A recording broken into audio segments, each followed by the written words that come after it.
The sky hung heavy and gray that morning, as though even heaven itself mourned the loss of William Hart, the kind rancher who had built his life on hard work and honesty. His little girl, Emily, barely 10, stood beside the casket with trembling hands, clutching the last photo she had of him, a worn picture of them, laughing together at the barn. Around her, people whispered in sympathy, but no one dared to approach the tall woman in black lace standing just a few feet away. That was Vivian Hart, William's new wife, Emily's stepmother, a woman whose beauty was as cold as the winter wind sweeping through the valley. When the pastor said the final prayer, Emily sobbed quietly, looking at her father's grave as the dirt began to fall. She thought her stepmother might offer a comforting hand or even a kind word, but Vivian only turned away, eyes sharp and dry. Hours later, when the guests had gone and the ranch stood silent, Vivian called Emily inside.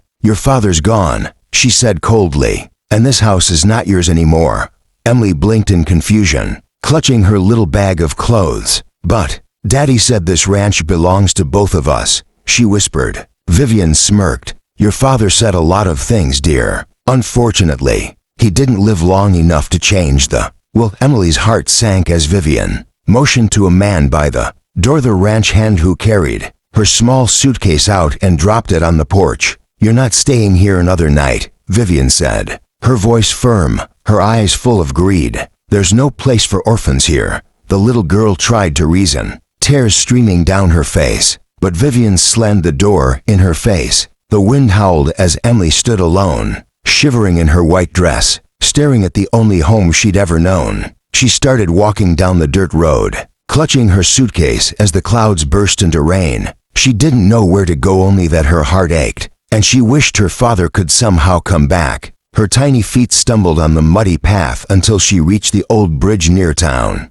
Her stomach growled with hunger, and she sat there, hugging her knees, crying softly. But just then, a black car slowed beside her, and the window rolled down. A man in a dark coat stepped out, umbrella in hand. He was tall, broad-shouldered, with a face kind yet marked by loss. "Are you all right, sweetheart?" he asked softly, kneeling beside her. Emily looked up, eyes full of tears. "My stepmother said I don't belong anymore," she whispered. The man frowned deeply, looking at her drenched dress and trembling hands. "You look just like your father," he murmured, almost to himself. "What did you say your name was?" "Emily Hart," she replied shyly. The man froze for a moment, his eyes widening in disbelief. "Hart," he repeated, his voice breaking slightly. "William Hart was my best friend." Emily blinked in surprise as the man slowly stood, extending his hand. "Get up, Emily," he said warmly. "You're coming with me." And as the rain poured harder,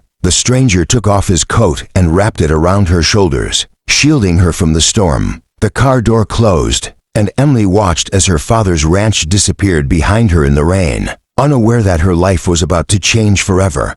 The drive was long and silent, the hum of the car mingling with Emily's quiet sniffles. The man introduced himself as James Callahan, a businessman who had once been William Hart's closest friend and partner before a tragic misunderstanding had split them apart years ago. As the car pulled into a massive estate overlooking the valley, Emily's eyes widened, towering white columns, gardens lined with lanterns, and stables larger than her entire home. "This is your house?" she whispered. James smiled gently. "Ours now," he said. "Your father saved my life once, and I owe him everything. I won't let his daughter suffer." The servants rushed out to greet them, but James waved them off. He knelt down to Emily's level. "You'll have a room here, a warm meal, and people who care for you. You'll go to school, and someday you'll run your father's ranch again, just like he wanted." Emily's eyes filled with tears. "But my stepmother said Daddy didn't leave anything for me," she said.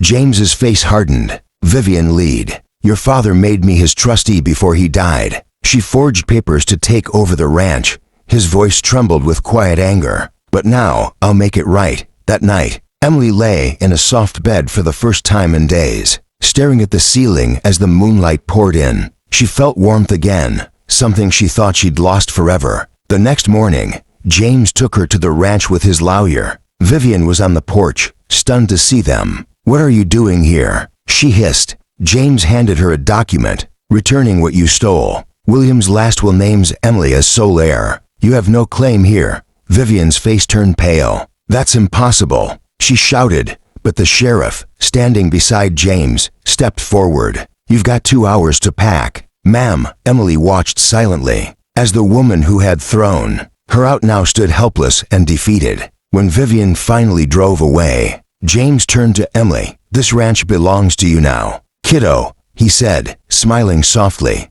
Emily ran to the fence, where her father once stood every morning, and whispered, I'll take care of it. Daddy, I promise. Tears glistened in her eyes as the wind blew across the fields, carrying with it the scent of wildflowers and hope. Years later, Emily grew up to run the ranch with the same kindness her father once did, while James remained her guardian, mentor, and friend. The pain of betrayal faded into strength, and the little girl who was once kicked out stood tall as the woman who turned sorrow into purpose. Sometimes, when life throws us into the darkest storms, it's only preparing us for a sunrise greater than we imagined. Emily's story reminds us that kindness always finds its way back home. If this story touched your heart, subscribe for more powerful tales of love, justice, and redemption that will move your soul.